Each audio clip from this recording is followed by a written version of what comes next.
해주신 대로 한양대학교에서 학생들 가르치는 일을 하고 있고 실제 본업은 중견건설사에서 지금 사장으로 근무를 하고 있습니다.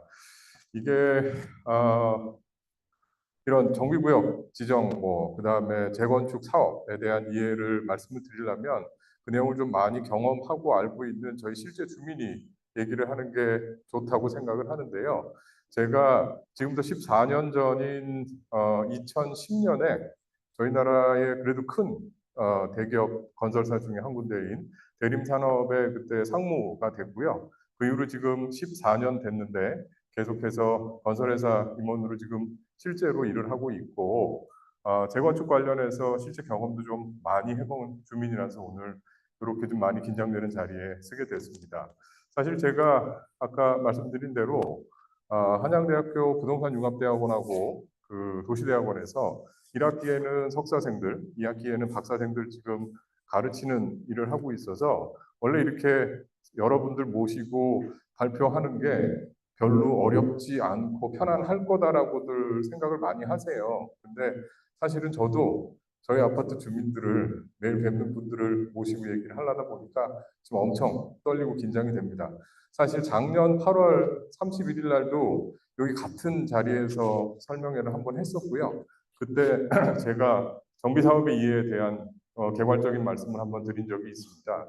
근데 그때도 제가 너무 긴장을 해가지고 사실은 여기 이렇게 보면 여기가 스포트라이트 나오는 자리라서 여기서 이렇게 발표를 해야 나중에 영상 촬영이 잘 되는데 혼자 긴장해가지고 막 돌아다녔죠. 그래가지고 그때 사회자분한테 혼나고 그랬었던 기억이 나는데요. 오늘은 진짜 긴장이 안 될 줄 알았는데 오늘도 엄청 긴장이 돼가지고 중간에 막 내용도 좀 까먹고 실수를 하더라도 여러분들이 조금 이해를 해주시면 좋을 것 같습니다. 네, 감사합니다.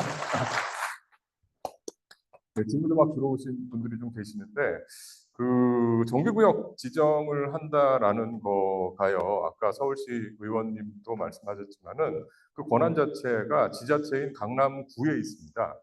이 재건축을 하려면 재건축을 이렇게 기본적으로 진행을 하겠다라는 재건축 관련된 정비 기본 계획이 있고 그 정비 기본 계획을 어디서 실행하냐에 대한 구역을 확정하는 게 정비구역을 지정한다라는 개념인데요. 요걸 하려다 보면 저희 실제 주민들이 의견을 받아야 되잖아요. 그래서 그거를 공람이라는 공식적인 절차를 통해서 한 달 이상을 받아서 요거를 서울시에 제출을 하게 되고 서울시에 도시계획위원회라는 게 있습니다. 근데 이제 여기에 분과소위원회에서 그 상정해서 의결을 하게 되면 자 이제는 재건축 사업을 시작해도 된다라는 정비구역이 정해지면서 이제 재건축 사업이 시작이 되게 되는 건데요. 이번 주 수요일 날, 7월 3일 날, 올해로 6번째의 그 도시계획위원회 회의가 열렸었어요. 그래서 이제 여기서는 목동 6구역, 아마 관심 있으셔서 신문, 경제신문 같은 거 보시는 분들은 이미 알고 계시겠지만, 목동 6구역이 정비구역으로 지정이 됐고요. 그 다음에 서울역 뒤쪽 있지 않습니까? 그 청파동. 거기에 청파 2구역이 또 정비구역으로 지정이 됐습니다. 근데 아까 시의원님이 말씀을 주셨고 했는데 저희가 이번에 상정이 돼가지고 지정이 될 거다라고 많은 분들이 기대를 했는데 안타깝게 이번 기회는 저희가 지정이 못 되고 넘어갔다라는 것을 좀 말씀을 드려서 그러면 오늘 여기 저희가 어려운 걸음 한 김에 이게 재건축 절차가 도대체 어떻게 되는 건데 정비구역 지정이 된다라는 거는 그러면 그 내가 일을 하는 사람이 아닌 아파트 일반 주민으로서 어떤 거를 좀 이해하고 있어야 되는 거냐에 대한 얘기를 제가 좀 말씀을 드리도록 하겠습니다. 자, 먼저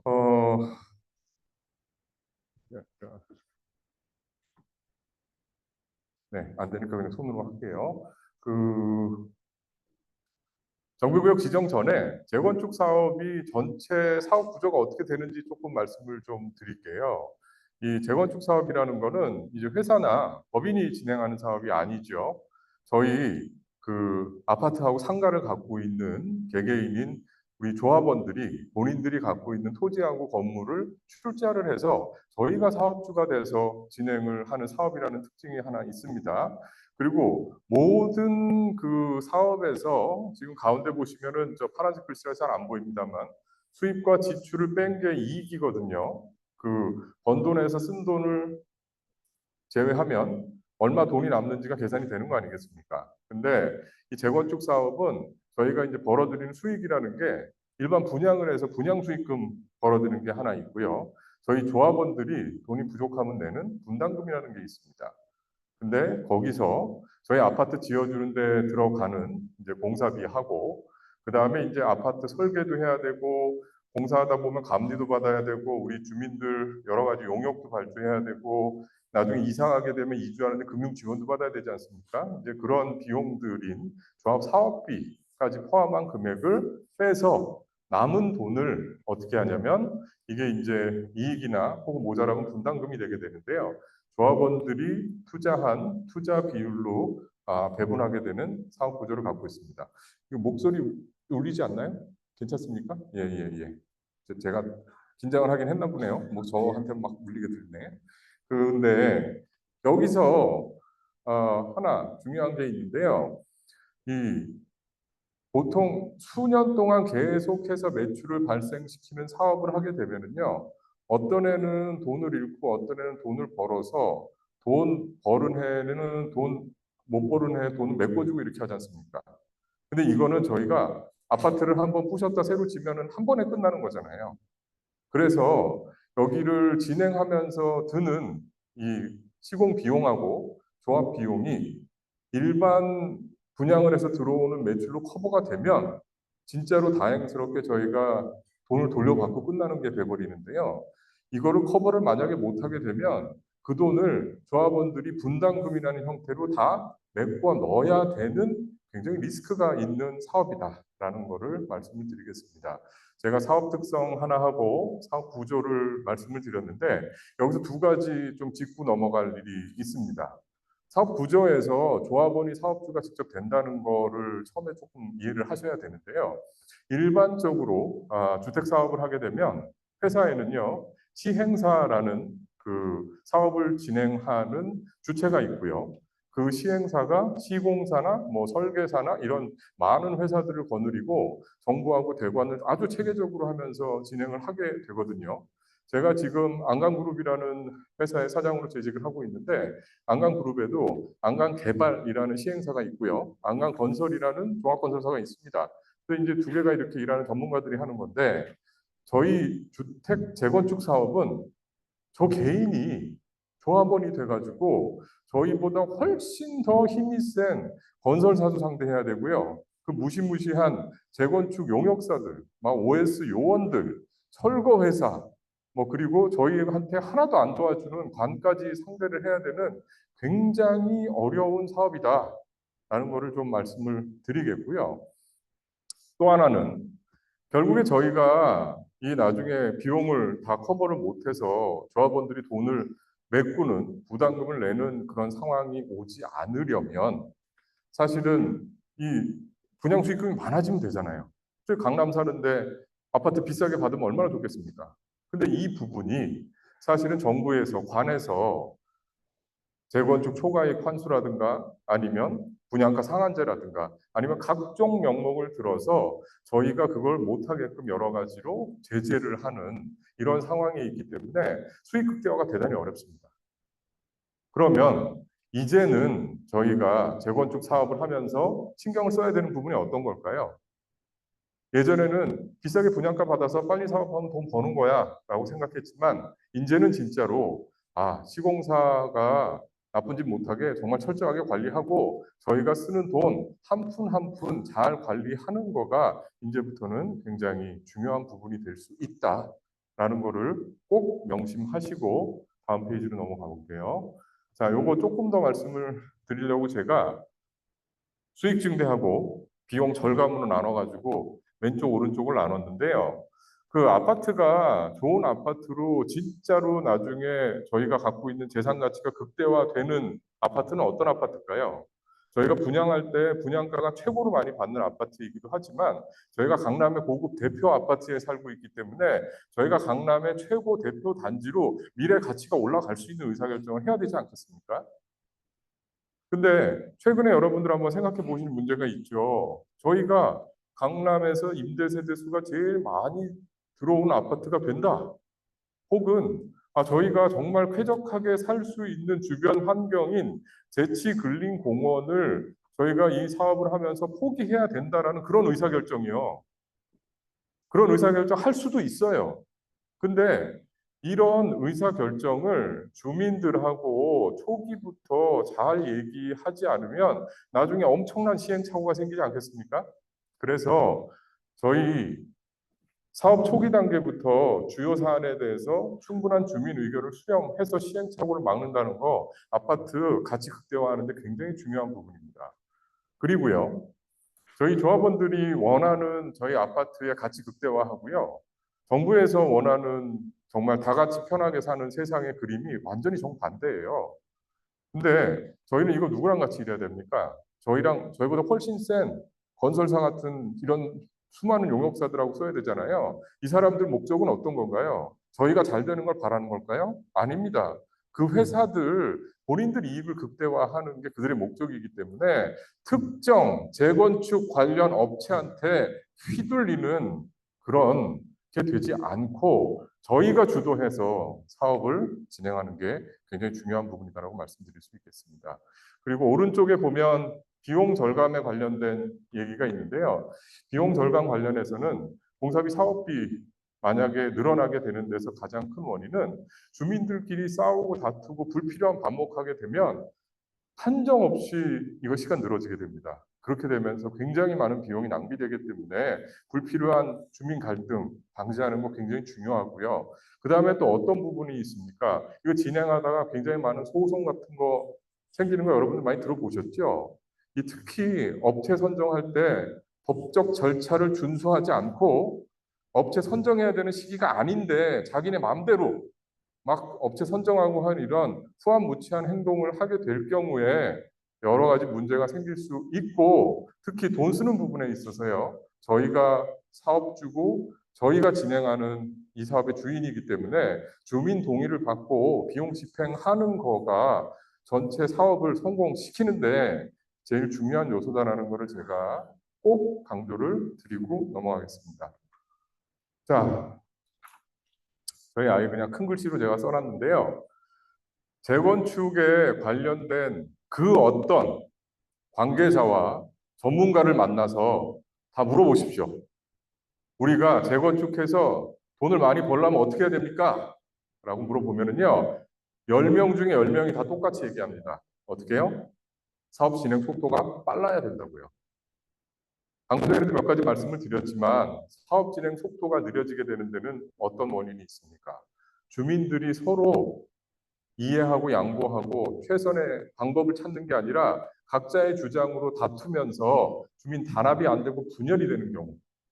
그 다음에 관에서 저희 딴지 거는 경우죠. 관하고 대립하는 경우에는 어쩔 수 없이 사업이 많이 늦어지게 되는데 이걸 해결하면 어떻게 될까요? 사실은 주민들이 원하는 거하고 관에서 저희한테 요구하는 거 정반대 아니겠습니까? 이런 상황에서 주민들하고 충분히 소통하고 대화해가면서 관에서 바라는 거 들어줘가면서도 실리를 찾을 수 있는 의사결정을 하는 그런 유능한 조합 집행부를 선정하는 거가 재건축 사업을 성공적으로 진행하는데 굉장히 중요한 부분이 되겠습니다. 이게 이제 오늘은 실수 안 하려고 요 한 자리에서만 서서 하려다 보니까요. 원래 제가 좀 약간 이렇게 돌아다니면서 해야 되는 스타일인가 봐요. 그래서 저도 조금 이상하긴 한데 어쨌든 여기 서서 계속 하겠습니다. 자, 그러면 지금 보기만 해도 막 머리가 아픈 장표를 하나 제가 펴놨죠. 재건축 사업 절차가 도대체 어떻게 되냐? 위에 아예 써 있습니다. 매우 길고 복잡한 사업 과정을 거쳐야 한다. 지금 보면은요, 저희가 앞두고 있는 게 1번이죠. 정비구역 지정고시라고 맨 위쪽 상단에 있는 건데, 나중에 사업 끝나서 조합 해산하고 청산하는 거 16번입니다. 그럼 무슨 얘기냐면은요, 1번에서부터 16번을 지금서부터 다 해야 된다는 얘기겠죠. 그죠? 근데 여기 또 희한한 게 하나 있네요. 각각의 번호에 해야 되는 일 밑에 뭐라고 써 있습니까? 법 뭐뭐뭐, 법 몇 조, 다 그렇게 써 있죠. 그 무슨 얘기냐면은요, 재건축 사업 절차는 전부 다 법에서 규정된 대로 한 발자국도 틀리지 않고 다 그 절차와 규정을 준수해야만 그 다음 단계로 나갈 수 있다라는 얘기입니다. 저희가 아파트 저희 사유재산이잖아요. 아니 저희 아파트 내가 부숴가지고 새로 짓겠다는데 뭐 몇 개는 좀 빨리 하고 약식으로 하고 몇 개는 좀 건너뛰어도 되는 거 아닙니까? 절대로 안 됩니다. 이 16개 단계를 정말 힘들지만 한 단계 한 단계 주민들이 화합하면서 넘어갔을 때만 재건축 사업이 완료될 수 있다라고 말씀을 드리고요. 그러면 드는 생각이 하나가 있네요. 시간이 엄청 들 것 같네요. 그죠? 엄청 들 것 같아요.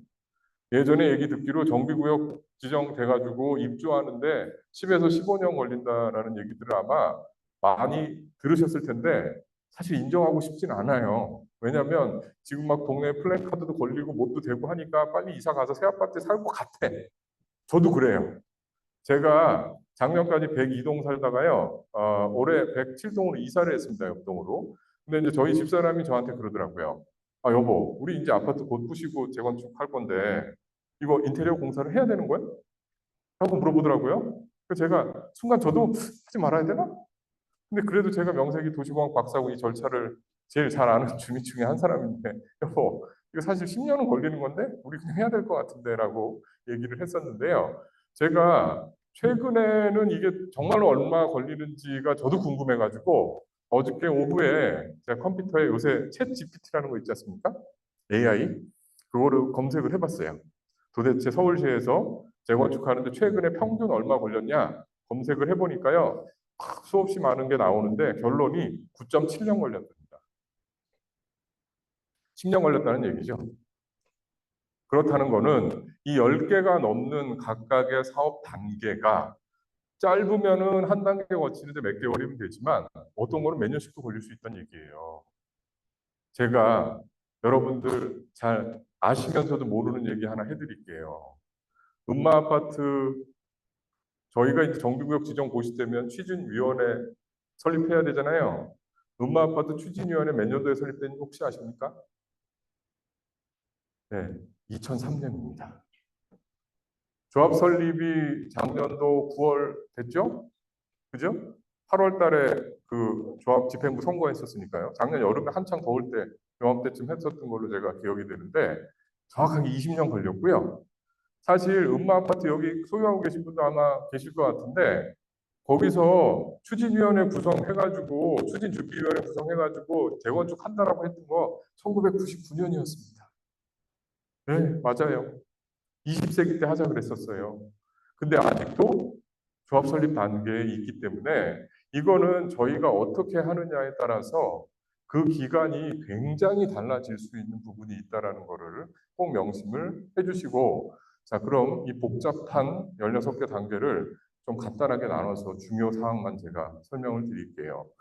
이 재건축 전체 절차는 앞에 50%를 딱 잘라서 얘기를 하면 재건축 사업을 밑에 써 있습니다. 본격적으로 시작할 수 있는 권한을 갖게 되는 단계인 정비 계획을 수립하는 단계하고 사업 시행을 인가를 받는 단계가 있고요. 그 다음에 실제 조합원들이 조합원별 신축 아파트에 배정을 받고 이제 사업 정산하면서 돈 얼마 내거나 받게 되는 것을 하는 관리 처분이라는 단계로 두 개로 나뉘어서 진행이 되게 되는데요. 이 앞에 사업 시작하는 전반부 50%는요. 첫 번째가 정비 계획 단계입니다. 정비 계획 단계에서는 맨 왼쪽 박스에 보시면 안전 진단이 있고요. 기본 계획 수립 있고 그 오른쪽에 있는 거가 정비 구역 지정하는 게 있죠. 저희 안전 진단 받았죠? 그죠? 저희 아파트 1983년도에 다 같이 입주했고요. 21년 차가 되는 32년 차가 되는 2014년도에 안전진단 통과했습니다. 그리고 나서 올해가 2024년이니까 정확하게 10년 동안 아직 첫 번째 칸에서 두 번째 칸으로 못 넘어가고 있는 중인 거죠. 그러면 우리 아파트가 그러면 정비 기본 계획이 있어? 나 잘 모르겠는데? 여러분 그 서울시에서 저희를 놀래켰던 신속통합기획 와서 설명했지 않습니까? 그게 저희 아파트 정비 기본 계획이에요. 근데 저희는 그거 보고 나서 속상해 죽겠는데 서울시는 되게 의아했다고 해요. 왜냐하면 저희가 신통계획 1호로 신청을 해가지고 그 전까지는 전부 다 아파트 35층까지밖에 못 짓던 거를 처음으로 50층으로 만들어줘가지고 저희한테 엄청나게 많은 걸 해줬다라고 이 사람들이 생각을 했다고 하네요. 네, 그게 저희 아파트 정비 기본 계획이고요. 아까 말씀드렸다시피 요 정비 기본 계획을 주민들한테 설명을 해주고 이거를 고시를 해가지고 주민 의견 공람을 받아가지고 아까 얘기했듯이 도시계획위원회에 서울시에서 승인을 받게 되면 정비구역이 지정이 되게 되는 그런 절차로 진행이 되게 되는 겁니다. 이게 진행이 되게 되면요. 그 다음에는 재건축을 이제는 시작해도 되겠구나. 그 지역을 공식적으로 이제 정해 준 거기 때문에 여긴 재건축을 하는 동네가 이제 되는 겁니다. 그리고 나면 뭘 해야 되겠습니까? 저희가 사업을 진행을 해야 되니까 사업을 진행할 수 있는 저희 주체를 정해야죠. 그게 조합입니다. 근데 그 조합을 설립할 수 있는 준비를 하는 게 추진위원회고 저희 그동안은 추진준비위원회 단계이기 때문에 아무나 맘먹으면 추진준비위원회 성격의 단체를 임의단체로 만들 수가 있었지요. 지금 김기한 씨가 이끌고 있는 미재준이라고 하죠. 미도 재건축 추진 준비위원회. 거기가 신통통합기획안을 먼저 잽싸게 냈기 때문에 서울시랑 얘기하고 있는 공식 단체 같은 느낌이 있습니다만 사실은 임의 단체고요. 저희 미도 재건축 협의회가 정확한 사실을 여러분들한테 전달을 해 가면서 저희가 이거의 균형을 잡아가고 있는 중이라고 말씀드리고 싶고 사실 얼마 전에 새까만 플랜카드 달렸던 거 여러분들 아시죠? 네? 눈물의 미도? 네. 그 아파트 주민 한 서너 분이 다셨다라는 루머가 있었는데 그렇게도 단체 만들 수 있는 겁니다. 네. 근데 그러면 저희가 사업주인데, 그죠? 강남구청이 이방권자니까 강남구청이 주관을 해가지고 선거를 해서 제대로 된 사람을 뽑아야 될 거 아니에요, 그죠? 그 첫 번째 선거가 뭡니까? 예비 추진 준비위원장을 뽑는 추진위원회 선거입니다. 보통 정비구역이 지정이 되고 나면 두세 달 후에 그 일이 있게 되는데요. 그래서 이게 너무너무나 중요하다라고 말씀을 드립니다. 왜 중요하냐고요? 이분들이 하는 일 때문에 중요해요. 추진위원회에서 하는 일이요. 첫 번째로는 정비사업이 아까 말씀드렸습니다마는 지역 고시되고 나면은 10에서 15년 걸린다고 말씀드렸잖아요. 그거를 계속 같이 할 수 있는 파트너 회사를 정해야 되거든요. 그게 소위 말하는 정비업체라는 데입니다. 그리고 시간이 오래 걸리는 설계도 용역을 내야 되거든요. 그래서 설계도 정해야 되고요. 조합은 저희가 주인이 되는 단체인데 모든 의사결정을 하거나 결정을 하려면 그 기준이 있어야 되잖아요. 그래서 조합에서는 그 어떤 조합도 제일 중요한 거가 조합의 정관인데요. 그 정관의 초안을 잡는 활동을 이 추진위원회에서 합니다. 그리고 또 뭐 하냐고요? 조합 설립하기 위해서 동의서 걷는 것도 여기서 하거든요. 그래서 추진위원장 잘못 뽑으면요. 아파트 재건축은 산으로 갈 수밖에 없다. 그래서 저희가 그 추진위원장 굉장히 잘 뽑아야 된다는 얘기를 하고요. 그게 끝나고 나면 조합을 설립하게 됩니다. 이게 잘 안 돼서 저거 하는데. 그 조합은요, 아까 말씀드린 대로 주민들이 동의를 해야 설립을 할 수 있는데, 주민 동의가 전체 주민의 4분의 3이고요. 저희 살고 있는 각 동들이 있지 않습니까? 저희 21개 동이 있는데, 각 동의 절반 이상이 동의를 해주셔야 조합이 설립될 수 있는 인가를 받을 수가 있고요. 조합이 설립된다 그래서 설립총회를 하고 관의 인가를 받게 되면 조합이 어떻게 하겠다라는 정관을 정해서 그 정관에 나온 대로 다 활동을 하게 됩니다. 조합 정관 듣기만 해도 머리가 피곤합니다. 이건 무슨 말인지도 하나도 모르겠고, 근데요, 여기 써 있는 말 하나하나가 저희의 재산의 증감을 결정할 수 있는 굉장히 중요한 요소들을 포함하고 있을 수밖에 없기 때문에 여러분들 조합 나중에 정관 정할 때는요, 정말 꼼꼼하게 저희가 다 같이 체크를 해봐야 된다는 거 꼭 말씀을 드릴게요. 조합은 그러면 의사결정 어떻게 할까요? 총회라는 제도를 통해서 합니다. 조합 총회는 중요한 의사결정을 하기 위해서 저희가 주인이잖아요. 그러니까 저희가 다 모여서 다수결로 정하는 겁니다. 근데 이게 효력을 가지려면 과반수가 참석을 해야 되고요. 과반수가 찬성을 해야만 이게 안건이 넘어가게 돼 있거든요. 그래서 중요한 의사결정을 할 때, 예를 들어서 저희 같은 경우에 대치 근린공원이 있는데 근린공원을 이제 좀 바꿔서 지하로 개발하겠다라고 해서 나중에 정비계획을 바꿔야 될 거 아닙니까? 구역 지정된 다음에. 이런 의사결정을 하려면 그 중요한 의사결정이기 때문에 이건 주민들이 다 같이 투표로 결정을 해야죠. 근데 그런 것들을 총회에서 결정을 하게 된다라는 거를 말씀을 드리고요. 그러면 아니 우리가 지금 2,400세대가 넘는데 이게 다 모여가지고 어떻게 맨날 오늘 이렇게 지금 한 400여 분 모여 계신 것 같은데 다 모여서 결정을 못 하잖아요. 그럼 이거 어떻게 결정을 해야 돼? 일반적인 일상 행정 업무라는 것도 있을 텐데 그거는 조합의 이사회하고 대의원회라는 거를 둬서 거기서 이제 그런 의사결정을 하게 됩니다. 조합이 설립이 되게 되면 저희 아파트 공사를 하게 되는 시공사도 선정을 하게 되고요. 저희 이제 이 건축물을 짓게 될 때 필요한 여러 가지 이제 조사들하고 영향평가 같은 걸 해야 되지 않습니까? 얼마나 교통이 유발되는지 아니면 뭐 공사를 할 때 여러 가지 위험 요소들은 없는지 이런 등등등의 많은 영향 조사를 하게 된 다음에 저희가 사업을 어떻게 시행하겠다라고 하는지에 대한 사업 시행 계획에 대한 인가를 받게 됩니다.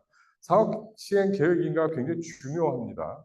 왜냐하면 사업 시행 계획 인가에 포함되는 내용이요. 제 아파트 어떻게 짓겠다라는 건축 계획, 설계 계획, 그리고 얼마나 임대 세대를 하고 얼마나 일반 분양을 하겠다라는 내용들이 다 포함이 되게 되고요. 여기에는 심지어 저희 나중에 이주할 때 금융 지원 어떻게 하겠다는 작은 계획도 다 포함이 되게 되거든요. 그렇기 때문에 이 굉장히 중요한 계획을 조합에서 짜게 되고요. 저게 이제 인가를 받으면 여러분들 제가 많은 말씀 드렸습니다만 쉽게 이해를 하시면 재건축 사업의 50%는 진행이 됐다. 이렇게 이해를 하시면 됩니다. 일반적으로 재건축 부동산 투자하시는 분들 있잖아요. 보면 뭐 보고 투자하십니까? 그냥 느낌이 좋아서 수십억씩 투자하시지는 않으시잖아요. 전부 다 투자 수익률 계산해 보시고 투자를 하는데 이 아까 말씀드린 도대체 임대 세제가 얼마 들어가고 일반 분양은 얼마 할 거고 이런 디테일한 내용들이 사업 시행 계획에 처음으로 나오기 때문에 그거를 가지고 투자자들이 판단을 합니다. 그래서 여러분들 다들 아시겠고 많이 관심이 있으시겠지만 이 사업 시행 계획 인가를 받게 되면 아파트의 프리미엄이 많이 붙고요. 엄청나게 이제 가격이 올라가는 경우들이 많이 발생을 합니다. 그래서 많이 똑똑하신 분들은 사업 시행 계획 인가 난다 그러면 그 전에 아파트 거래를 많이들 하시죠. 그래서 그때 이제 거래량이 많이 늘어나는 그런 상황이 연출이 되게 된다. 그렇게 말씀을 드리겠고요. 자, 그러면 이거 후반부는 어떻게 진행이 되냐? 아까 후반부는 저희 조합원별로 신축 아파트를 배정받고 돈 내는 걸 결정하고 이제 마무리 짓는 단계다라고 얘기를 했는데 조합원들이 분양을 받기 전에 중요한 거 하나 하죠. 내 집이 얼마나 평가를 받을 수 있냐. 그리고 나중에 내가 이사 가려는 데는 얼마가 될 거냐에 대한 종전과 종후자산 평가라는 것을 하게 돼 있습니다. 이거는 지금 단계에서 무슨 추진준비위원회 몇 사람이 그냥 대충 죄송합니다 표현이 겐또로 이렇게 하는 계산이 아니고요. 저 전문적인 이 감정평가 회사가 이제 들어와서 아주 꼼꼼하게 평가를 하게 되는데요. 이게 이제 중요한 거는 한 두 가지 포인트가 있는데 하나는 이거 언제를 기준으로 하냐. 제가 아까 재건축이 딱 세팅이 돼서 어떻게 하겠다라는 게 정해지는 게 사업 시행 계획인가라 그랬잖아요. 그래서 종전평가 기준일은 사업 시행 계획 평가가 고시되는 날짜를 기준으로 하고 있습니다. 두 번째로 중요한 사실은요. 이거를 통해서 하는 게 뭐예요? 저희 조합원들이 얼마나 권리를 갖고 있는지에 대한 권리 가액이 결정이 돼요. 근데 권리 가액은 그냥 그 권리 가액으로서만 중요한 거가 아니라 나중에 여러분들 저희 분양할 때요. 그 분양 순서 정하는 순서가 되게 됩니다. 당연하죠. 권리 가액이 높은 사람이 먼저 그걸 해야 되지 않습니까? 그래서 이 부분이 굉장히 중요하다라는 거를 말씀을 드리고요. 여기서 하나 저희가 오늘도 설명회를 한다니까 저희 문길남 회장님한테 몇몇 분은 그 재건축 해가지고 뭐 재건축 추진하는 몇 사람만 그냥 뒤고 업체들하고 짱짝꿍 해가지고 좋으려는 거 아니냐? 나는 관심 없다. 어? 뭐 니들끼리 와 잘해봐라. 뭐 이렇게 말하시는 분들도 계시고. 근데 그런 이유가 뭐냐 따져보면 아니 지금 그 우리 집에서 새 아파트 이사 가는데 분담금을 몇 억씩 내려가는데 나는 돈 없어. 못 내겠어. 그리고 내가 발표 보니까 나 몇 평 사는데 다른 평보다 왠지 우리 평 형이 좀 억울한데? 왜 똑같은 걸 돈을 더 내야 되지? 뭐 이런 걸 갖고 지금 벌써부터 막 들썩들썩 하지 않습니까? 딱 말씀드릴게요. 저희 아파트 근처에서요. 그 사업시행 계획인가 최근에 받은 데가 개포 5단지죠. 작년 10월 달에 받았습니다. 여기가 저희랑 지금 똑같은 단계였던 시기가 있어요. 그 이제 구역 지정 바로 직전에. 그때 2017년도였는데 그때 이제 추정 분담금을 저희 지금 추정 분담금 하듯이 한번 추측을 했었거든요. 그때 그쪽에 기준 평형이라고 얘기하는 34평형이 똑같은 34평형으로 넘어갈 때 2억 3천만 원 분담금 내야 된다 그래서 그때 조합원들이 아주 그냥 기함을 했었습니다. 작년에 사업시행 계획인가 받았죠. 조합원별로 권리가액 다 나왔고요. 그거 가지고 올해 지금 새로 산정한 거 아마 네이버 같은 데 들어가 보시면 여러분 찾아볼 수 있을 텐데요. 1.35억 돌려받는 걸로 바뀌었습니다. 30평대 아파트에서 지금 막 수억 원이 왔다 갔다 한 거잖아요. 지금 저희는 임대 세대 수도 확정이 안 됐고요. 분양가 얼마 될지도 모르고요. 내 아파트가 사업 시행 계획인가 고시를 기준으로 그때 평가를 받을 건데 우리 아파트 얼마 될지도 몰라요. 지금 저희가 이걸로 싸울 일이 아니라 정비구역 지정 고시를 빨리 받고 제대로 된 사람이 사업 끌어가는지 갖고 싸워야 되는 시기라는 거를 제가 다시 한번 좀 말씀을 드리겠습니다. 네, 감사합니다. 자, 정리해서 말씀을 드리자면 저희가 오늘 말씀드리려고 했던 정비구역 지정의 의의는 과연 어떤 거냐? 정비구역 지정은 정비계획이 이행되는 구역을 확정하는 거다. 그러면 일반 조합원인 나한테는 어떤 의미가 있는 거냐? 이제야 비로소 우리 아파트의 재건축이 시작되는구나입니다. 이게 많이 진행이 된 게 아니에요, 여러분. 두 번째로는 그동안은 이게 내가 사업주인지도 몰랐고 뭐 누가 알아서 잘해주겠지라고 생각했지만 이거 내 재산 중에 정말로 큰 부분인 수십억 원이 왔다 갔다 하는 의사결정을 누가 내려야 되냐면 저희가 내려야 되는 거잖아요.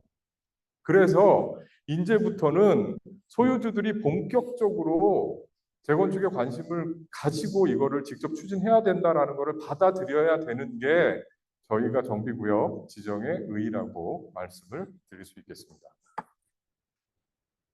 자, 그러면 맨 위에 지금 제가 써놨습니다만은 아니 뭐 된 줄 알았더니 우리 아파트 재건축이 아주 그냥 초반 중에도 극 초반 단계네요, 그죠? 그러면 저도 제가 주민 입장에서 생각을 해봤어요. 아니 강남의 아파트들이 1980년대 초반에 다 같이 지었는데 왜 반포나 개포동은 우리보다 더 빨리 가고 우리는 왜 거기보다 늦은 거예요? 그 다음에 목동은 서로 치고받고 싸우느라고 아무것도 못해서 작년에 안전진단이 이제 받기 시작했는데 뭐라고요? 이번 주에 목동 6구역이 벌써 정비구역이 지정 고시가 됐어요? 이건 또 웬열? 죄송합니다. 표현이 좀 그러네요. 네. 이게 무슨 일이 있는 겁니까? 그리고 저희 아까 말씀드렸지만 안전진단을 받은 게 정확하게 10년 전이잖아요. 2014년인데 우리는 그럼 도대체 지난 10년간 뭐 했냔 말이죠. 그래서 거기에 대해서 말씀을 좀 드리도록 하겠습니다. 자, 서초나 개포동 재건축이 빨리 갔어요. 근데 빨리 간 동네가 왜 빨리 갔냐를 살펴보려면요. 빨리 안 간 데랑 뭐가 달랐나를 보면 되겠죠. 그죠? 첫 번째로 말씀을 드릴 수 있는 건 뭐 당연한 건데요. 반포하고 개포동은 다 저층이었어요. 4층, 5층 아파트였기 때문에 35층까지만 못 줘도 30층이나 더 진 겁니다. 사업성이 좋을 수밖에 없죠. 사업성이 좋게 되면 조합이 아무리 무능하고 시공사가 돈을 중간에 아무리 폭리를 취하더라도 돈이 남기 때문에 사업이 빨리 갈 수밖에 없었다라는 것을 기본적으로 깔고 말씀을 드리고요. 그 다음에 저희가 요즘에 오세훈 시장님 오셔서도 공공기여 때문에 저희가 스트레스 받아서 거의 미쳐버릴 것 같은데, 아니 박원순 시장님 때 저거 어떻게 한 거예요 도대체? 지금보다 훨씬 힘들었어요, 여러분. 어떻게 한 겁니까? 그때 됐던 데들은요, 관의 입장을 받아들이면서 실리를 추구했던 직업이고요. 그래서 정권에서 미워하지 않았던 지역입니다. 마지막으로 제일 중요한 부분이 될 수 있겠는데요. 잘 됐던 데를 살펴보면 재건축 사업을 제대로 이끄는 제대로 된 리더를 선정했던 동네가 잘 됐습니다. 저희 강남 바닥에서 제일 잘 됐다고 하고 돈 제일 많이 벌었다는 데가 반포의 신반포 1차 아파트 제공 저거 한 아크로 리버파크 아닙니까? 네? 거기가 지금 제일 비싸거든요.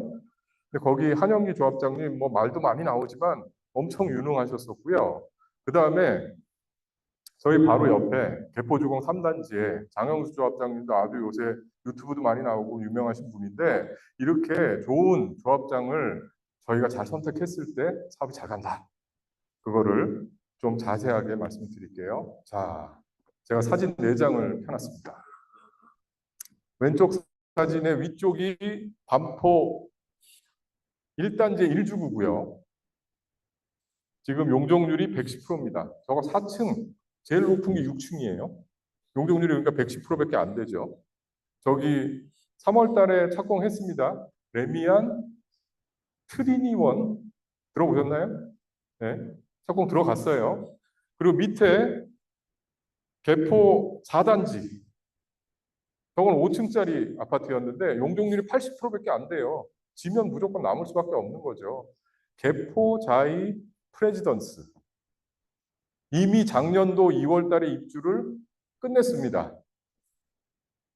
제가 좀 얘기를 하다 보니까 저 레미안 트리니원 뭐 요새 이름이 되게 복잡하잖아요. 예? 원 베일리 뭐 펜타스 뭐 엄청 다들 저거 해서 저 한데, 그 참 이름 짓는 것도 여담이지만 되게 중요한 것 같아요. 저희는 저렇게 저 뜨뜨모를 외국 이름보다 깔끔하게 미도 아파트 이름 살려서 저희 미제협에서는 그 라 미도로 그냥 가자, 이렇게 아이디어를 낸 적이 있는데 전 참 좋은 생각이라고 생각을 합니다. 자, 오른쪽에 저희 대치동 아파트인데요. 위가 저희 아파트고 밑에가 엄마 아파트입니다. 벌써 보기에 높이와 위용이 좀 다른데요. 둘 다 지금 14층짜리 아파트고요. 저희 아파트가 용적률 179%고 엄마 아파트는 용적률이 204%입니다. 계속 말씀드렸지만 저희 안전진단 받고 10년 동안 지역 지정도 아직 못 받았고요. 엄마 아파트 조합 설립하는데 20년 걸렸습니다. 예전에는 저층 같은 경우에는 아무리 사업 추진하는 조합이 무능해도 사업 빨리빨리 갈 수 있었어요. 근데 이제는 저희가 중고층이기 때문에 진짜로 타이트하게 사업 비용 관리하고 투명하게 사업 진행하고 하는, 정말 유능하지 않으면 이제 사업 진행 못하는 시기가 됐다라고 말씀드릴게요. 자, 잘된 동네 잠깐 사례 좀 볼게요. 신반포 1차 아파트 재건축했던 아크로 리거파크, 저거 박원순 시장님 있을 때 저희는요 지금 50층짜리 짓는 거 갖고도 많이 힘들잖아요. 서울시에 있는 모든 아파트 다 35층밖에 못 짓던 시절입니다. 저희는 요양병원 같은 공공기여 많이 해야 돼가지고 억울해서 시간 너무 힘든데, 그때는 공공기여를 많이 하는 것뿐만이 아니라 주민들이 써야 되는 커뮤니티 시설도 다 공공에다 개방하라 그랬었어요. 지금보다도 난이도가 훨씬 높았던 시절인데, 이때 그 신반포 1차 주민들이 어떤 결정을 했냐면요, 진짜로 위기를 기회로 전환시키기 위해서 관하고 잘 얘기를 했습니다. 그래서 어떤 일이 있었냐면요, 민간 아파트 중에 처음으로 특별 건축구역이라는 거를 지정을 받았어요. 그래서 그 어떤 아파트도 다 35동 집전 시절에 38층짜리를 지은 겁니다. 그것도 층고도 높이 받아서 42층 높이로 나가요. 한강 잘 보이라고. 그리고 재건축을 하는 사업 전체 통틀어서 제1호로 우수 디자인 인정이라는 걸 받았는데 우수 디자인 인정을 받으면 서비스 면적을 받게 돼 있어요. 저희 최소한 한 평당 1억 아닙니까? 분담금 내는 게 몇 억인데 여기서 30평대 기준으로요. 10평에 해당되는 거의 10억에 가까운 서비스 면적을 받았습니다. 저희가 신경 안 쓰는 부분인데요. 그런 부분 때문에 정말로 도움이 됐고 저희 제 발표 끝나고 바로 다음 발표에 저희 최선영 저희 미지역 총무 운영위원분께서 요즘에 잘 됐던 새 아파트들 갔다 오신 거 내용을 좀 얘기를 해주실 거예요. 그때 아마 그거 관련된 얘기를 조금 더 해주실 거라고 생각이 됩니다. 이 아크로 리버파크 조합원 분양가 10억 9천만 원이었습니다. 지금 현재 시세가 얼마입니까? 43억 9천입니다. 33억 늘었죠. 34평짜리 아파트가. 세상입니다. 예. 평당 1억 원씩 프리미엄이 붙은 셈이고요. 이게 재작년에 신고가였었거든요. 46억 6천만 원에 팔렸습니다.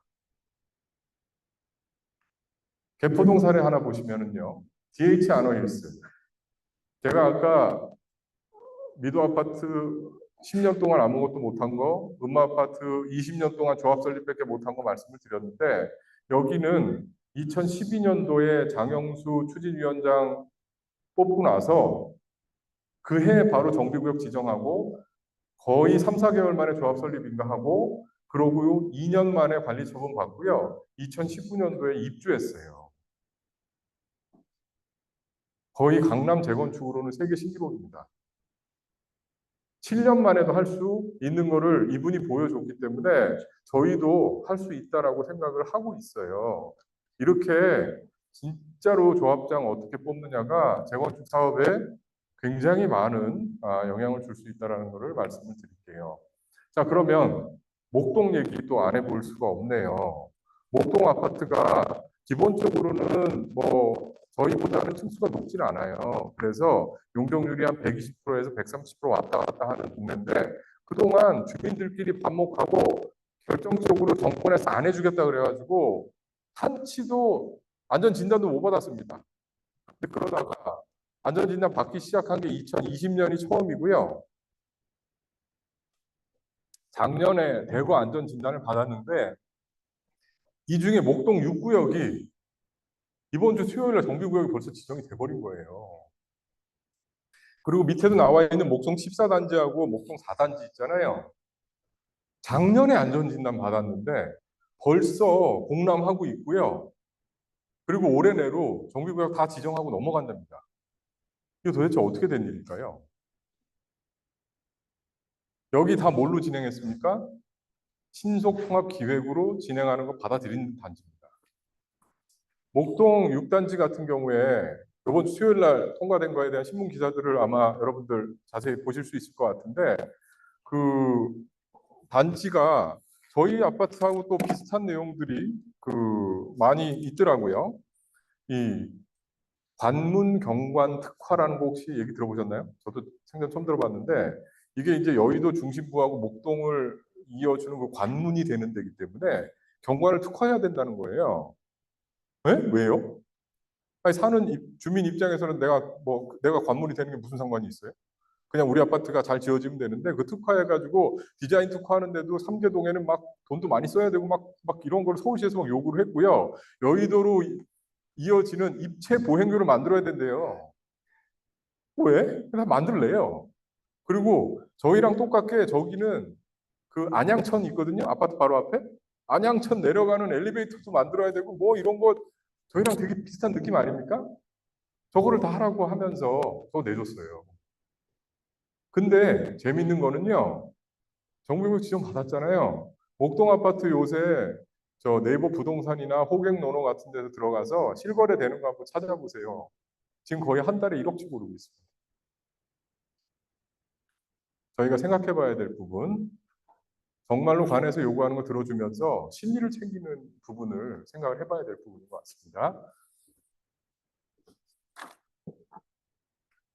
그 다음에 반포랑 압구정 얘기도 안 할 수가 없네요.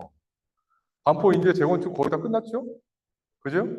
근데 이번 주에 그 NH투자증권에서 반포 아파트 대해부 보고서라는 저 투자 보고서가 나왔어요.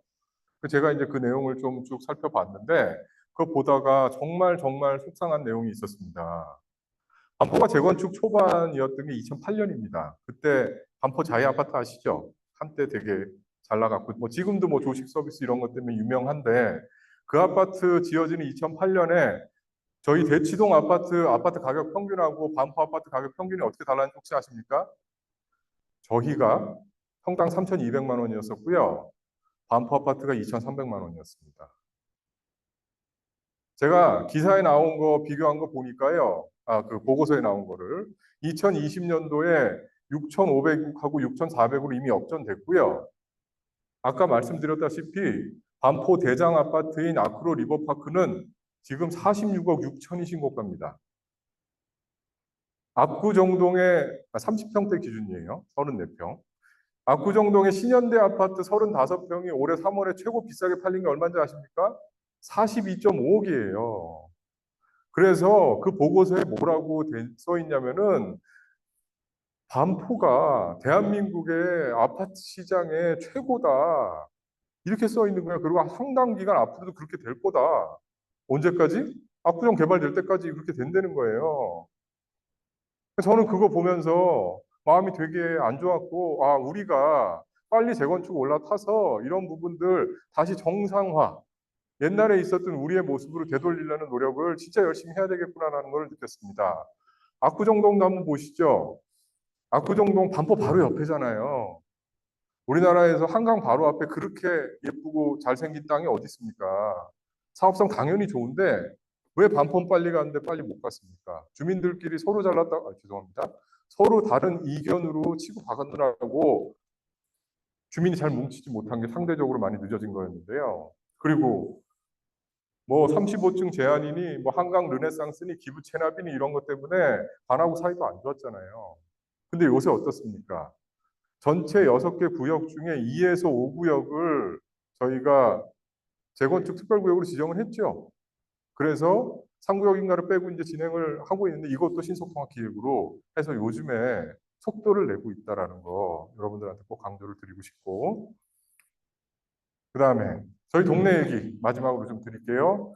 음마 아파트 저희를 제끼고 조합 다 세팅됐다. 작년 7월에 조합 집행도 다 선임을 해서 최종이 조합장 됐고요. 8월 달에 조합 설립 인가도 받았어. 이제는 막 다 되는 줄 알았는데 올해 1월 12일 날 어떤 일이 있었습니까?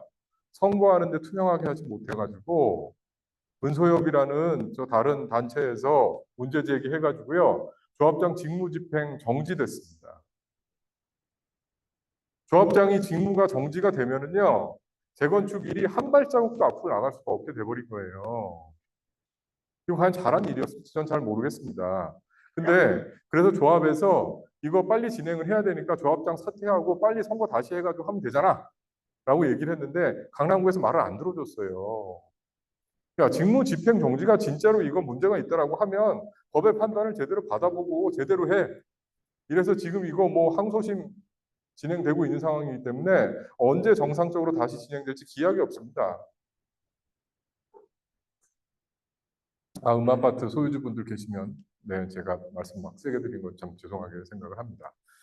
그 쌍용 아파트 1, 2차 저희 아파트 대각선에 있고요. 작년 여름에 요 발표회 할 때 제가 쌍용 2차 얘기를 좀 드렸었어요. 쌍용 2차 그 옛날에 사업 시행인가 받았었고요. 시공사까지 현대건설로 다 선정했었던 데입니다. 2018년도에 사업 중단했어요. 왜 그랬습니까? 그때 재건축 초과이익 환수제 제대로 시행한다라고 했었거든요. 재건축 초과이익 환수제 제대로 시행을 해서 초과이익이 1억 넘으면 50%씩 다 뛰어간다고 으름장을 놨었습니다, 관에서. 그래서 그때 조합원들이 어떤 의사결정했냐면, 야, 이거 정권 바뀔 때까지 좀 쉬어가야 되겠다. 그럼 우리 잠깐 재건축 쉽시다. 이래가지고 사업을 중간에 쉬는 결정을 하고 나서 아직까지 이러고 있는 상황입니다. 저희 대치동에 대표 아파트 미도, 선경, 우성 아파트 있지 않습니까? 성경 아파트 내에 이견이 있는 서로 단체끼리 서로 의견 다툼하면서 신통계획 철회했어요. 저는 이게 정말로 잘한 결정인지 잘 모르겠습니다. 우성 아파트는 저 재건축 진행하자는 동의하는 데 있어서 주민들의 의견이 달라가지고요. 아직 30%도 동의율을 못 채우고 있는 상황입니다. 저희한테는 어쩌면 정말로 다행스러운 상황이에요. 이 아파트들 다 합치면요. 만 세대가 훨씬 넘는 세대 아니겠습니까? 저희 서울시에서 이 만 세대가 넘는 재건축 단지들 다 같이 다 철거하고 다 이주하고 비울 수 있게 해줄 수 있습니까? 절대 못합니다. 저희 어쩌면 아파트 단지 하나, 많아야 2개 정도가 지금 신통기획이라는 프레임 안에서 재건축의 속도를 내면서 진행이 될 텐데 음마 아파트가 지금 주춤하고 있는 상황에서 저희가 비록 저희 마음에 들지 않더라도 신속통합기획으로 지정고시 빨리 받고 사업을 진행할 수 있도록 돼야 되겠습니다.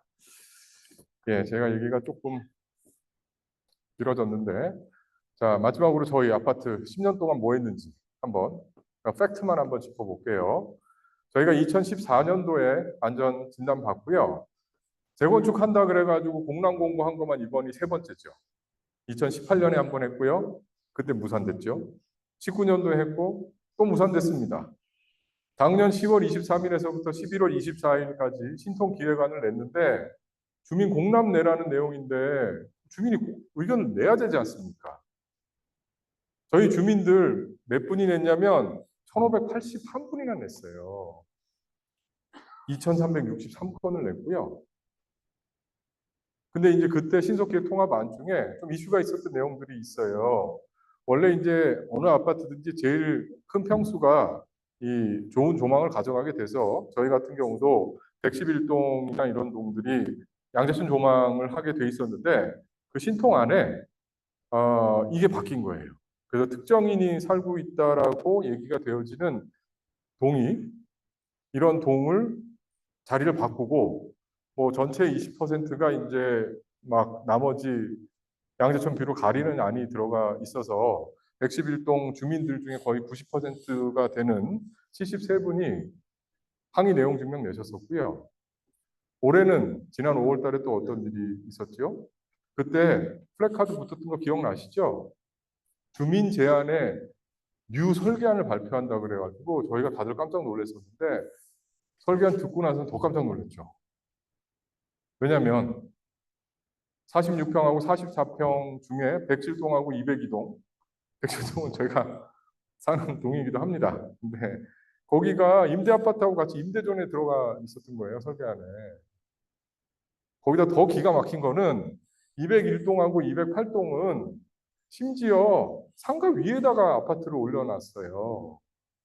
이게 무슨 주상복합 아파트도 아니고 그래서 107동하고 202동 주민 중에 174명, 거의 80% 주민입니다. 소유주에. 201동하고 208동도 129분이 최근에 거의 과반수, 아니, 절반에 해당하는 숫자인데요. 이분들이 항의 내용 증명 보냈습니다. 말이 쉬워서 항의 내용 증명 보내는 거죠. 저도 107동 살아가지고 이거 해봤더니 임시 반상회 들어가서 참석했어야죠. 여기 계시는 반장님, 동대표님, 그리고 또 봉사하시는 분들이 매일같이 막 진짜 10번, 20번 가가호호 방문해서 내용 설명하고 이거 문제가 있으니까 사인 받아야 된다는 거 받았죠. 법무법인 선임했어야 됐죠. 돈 내야 됐죠. 내용 증명 만들어야 됐죠. 진짜 주민으로 할 짓이 아니었습니다. 아직까지 여기에 대해서 제대로 된 좀 이런 공식적인 해명을 좀 안 하고 계셔서 김기현 씨 측에서 저는 좀 안타깝게 생각을 하는데 이번 주에도 똑같은 일이 있었어요.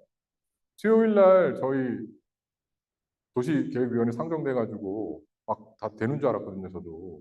근데 뭐 아예 상정 자체가 안 돼 버리지 않았습니까? 그래서 참 지금 저희는 지난 10년 동안 완전 시행착오, 무능 이걸로 점철된 10년을 보낸 것 같고요. 최근에 더 기가 막힌 거는 그 와중에 또 탄원서 만들어가지고 하자는 얘기들을 또 하시더라고요. 미제준에서. 그래서 그거는 저희 3번째 발표에서 저희도 변호사 운영위원이 계시는데 그 민경태 변호사께서 그거가 어떤 의미가 있는지를 좀 말씀을 드리는 시간을 갖도록 하겠습니다. 자, 요약해서 말씀을 드리면 저희 미도는 다른 데들 다 끝났거나 빨리 가고 있는 상황에서 답답하고 무능한 10년을 보냈고요. 그나마 미제협이 작년도 6월 달에 만들어져서 지금 1년 동안에 이런 내용도 하고 주민들하고 소통하면서 이제야 좀 속도를 낸다라고 말씀을 드리겠습니다. 마지막인데요. 그러면 지금 저희가 이런저런 내용을 다 이해를 했으니 앞으로 우리는 그러면 뭘 해야 되나? 세 가지 말씀을 드리도록 하겠습니다. 첫 번째, 제일 중요한 건데요. 저희가 진짜로 주민이 단합이 돼야 됩니다. 근데 주민이 단합이 될 수 있는 유일한 방법은요. 저희가 내용을 알아야 단합을 하죠. 내용을 모르는데 어떻게 단합을 해. 정말로 투명하게 소통하고 정보를 공유해서 주민이 단합되는 걸 해야 됩니다. 두 번째는요. 저희 신통기획 갖고 싸우면 이제는 안 돼요. 목동 보셨고 압구정 보셨고 저희가 지금 이렇게 되고 있는 거를 옆에 성경하고 우성에서는요. 저쪽 단톡 들어가 보면 저희 부러워하고 있어요. 저희는 그나마 이렇게 빨리 간대요. 관의 입장 받아들이면서 정말로 심리적인 의사결정해야 됩니다. 마지막으로는 저희 재건축 정말 사심 없이 잘 끌어갈 수 있는 제대로 된 집행부 선정하는 것이 중요하다 말씀드릴게요. 자, 재건축이라는 거는 사실은 전문가 몇 사람이 끌어가는 거고 나 잘 모르겠다 아니에요. 조합 설립되면 어떻게 의사결정한다 그랬습니까? 투표로 합니다. 저희 주민의 과반수가 찬성을 해야 되는 거기 때문에 주민들이 폭넓게 이해하는 거가 한두 명이 잘 아는 것보다 훨씬 중요하다. 정비구역 지정 고시가 돼서 재건축이 시작한 이 시점서부터는 우리가 한 사람 한 사람 더 이해를 하면서 넘어가야 되겠다라는 걸 말씀을 꼭 드리고요. 그러면 미제협은 그동안 뭐 했냐? 왼쪽에 써 있는데요. 작년 1년 동안 1년이 주수로 52주인데 40주에 걸쳐서 매주 거의 주말마다 관리사무소 사무실 빌려가지고 오프라인 모임 했고요. 그 다음에 이런 오늘 같은 주민 설명회 5차례나 했습니다. 소식지도 3번이나 발간을 했고요. 그 다음에 유튜브에만 동영상 지금 64개 올라가 있는데 저희가 주요 회의한 거의 내용, 오늘 내용도 마찬가지입니다. 단 하나도 빼놓지 않고 투명하게 다 공개했어요. 그 내용 보시게 되면 지금까지 조회수만 3만 4천 회고요. 시청 시간도 3천 시간이 지금 넘어갔습니다. 카페 가입하신 분들이 1,000분이 넘고요. 저희가 문자로 여러 가지 소식 알려드리는 분이 벌써 2,600분입니다. 네, 맞네요. 네. 저희가 선거하면 저희가 당연히 이기죠. 어떻게 미제협이 안 이길 수가 있겠어요. 근데 그러려면 뭐 또 준비해야 되냐면 관하고 그동안은 소통 창구가 미제춘 김기한 씨로 돼 있기 때문에 저희가 갑자기 이긴다고 해서 이것도 중간에 시행착오 생기면 안 되지 않습니까? 시행착오 생기지 않게 정말 다각도로 여러 가지로 얘기하고 있었어요. 서울시 구의원님, 오늘 또 시의원님 오셨었고요. 국회의원님들하고 다 얘기 계속했고요. 강남구에 재건축 관련된 부서들하고 수차례 협의했고 서울시의 신속통합기획하고도 다 협의하고 있습니다. 여러분들 걱정하지 마시고 미제협 믿고 지원해 주시면 저희가 좋은 결과가 있을 거라고 저는 믿습니다.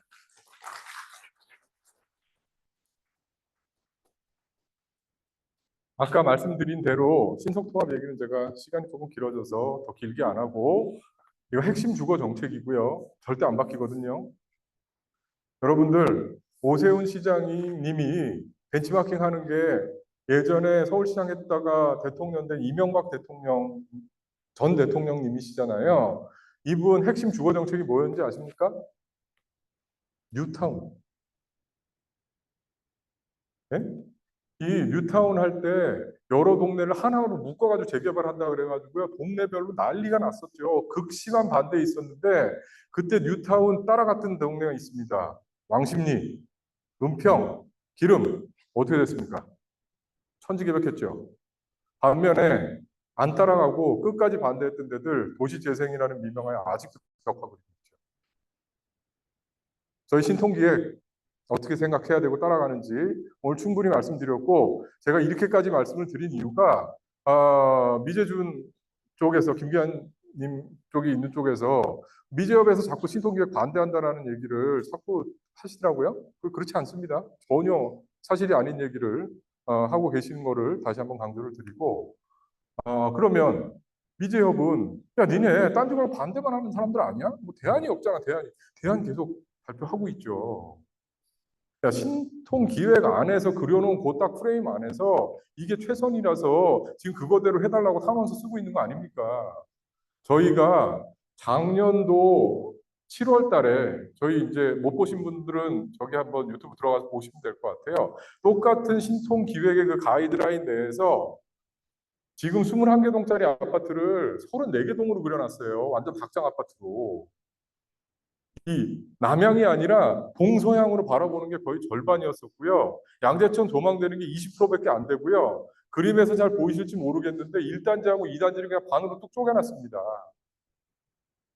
저희가 그런 문제 해결하기 위해서 17개 동으로 만들어서 동도 훨씬 더 쾌적하게 하고 공사비도 줄이고, 주민들이 약간만 양보해서 남동과 남서로 나눠가지고 100% 남향으로 짓고, 동배치 잘 해서 80%가 서로 바라볼 수 있게 하고, 양재천하고 지금 저희 지하철역이 단차가 있기 때문에 단차 있는 데를 들어 올려서 물난리도 안 나게 하면서 이 중간에 단절되는 이 보행로도 지하화 시키고, 그것도 유리로 해가지고 오히려 더 멋있게 만드는 안으로 멋지게 제안한 적이 있고요.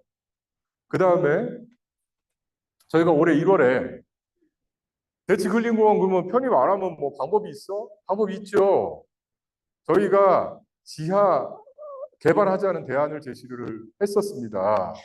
그 공원을 유지를 하면서 용적률에 포함이 안 되는 지하를 개발을 하게 되면 지금 일본이나 해외에 정말 유수 사례에서 보여지듯이 정말 멋있는 그런 문화시설도 다 집어넣을 수 있고요. 옆에 극동교회 출입구 문제 있는 것도 다 해결할 수 있지 않겠느냐라는 아이디어를 업체 도움받지 않고 저희 문길남 회장님 주도로 해서 이런 아이디어 지금 저희가 다 제시하고 있고요. 실제로 조합이 되게 되면 지금보다 훨씬 더 나은 대안으로 서울시하고의 협상에서 실리를 찾아 나갈 수 있다라고 저는 말씀드리고 싶습니다. 자, 이러려면 제대로 된 추진위원장 뽑는 게 정말 너무 중요하고요.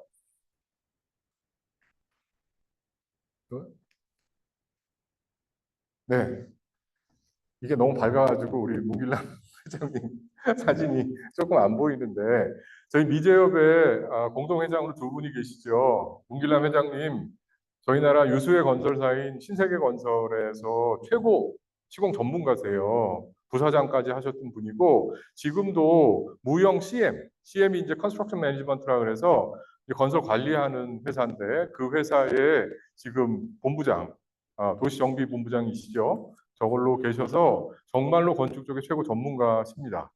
저희 위원장 후보로 직접 나가실 거고요. 그 다음에 공동회장인 김용혁 연대의대 교수님, 저 아기 때부터 미도 아파트에 살고 계신 진짜 찐또배기 미도 주민이고요. 정말로 사심 없이 모든 거 끌어가고 계신 분인데 저희 감사 후보로 나가실 거예요. 저희는 중간에 뭐 누가 어떻게 하니 이런 거 없이 단일 대우로 이렇게 훌륭하신 두 분 후보로 내서 추진위 선거 나가려고 합니다. 네, 박수. 네, 감사합니다. 저희가 이분들 저 돕고 잘할 수 있게 지금 23분 운영위원들이 일을 하고 있고요. 운영위원들 실명, 사는 동수, 심지어 나이까지 다 지금 공개해 놨는데요. 그 실제로 포스코 홀딩스, 뭐 현대건설, 대림산업 이렇게 국내 대기업이나 국내 대형 건설사 임원 출신 분들 다수 포진하고 계시고요. 한국, 미국 회계사 분도 계시고 변호사도 계시고 실내 디자이너도 계시고요. 부동산 투자회사 대표님도 계시거든요. 저희 정말로 각 분야의 전문가들이 이런 거 잘 할 수 있게 도와드릴 거고, 그리고 제일 중요한 거, 저희 미도 아파트의 진짜 최고 전문가자 주인은 저희 주부위원 아니겠습니까? 저희 주부위원들도 여기 운영에 많이 들어와 계십니다. 그래서 저희 그냥 몇 분의 의견이 아니라 전체 주민들 의견 반영해 나가면서 제대로 된 재건축 할 수 있도록 그렇게 추진할 거고요. 아까 시의원님 말씀하셨는데 요번에 저희가 부결이 됐기 때문에 다음 달에 열리는 거에 바로 들어갈 수 있을지는 잘 몰라요. 한 두세 달 걸릴 것 같아요. 제 생각에는.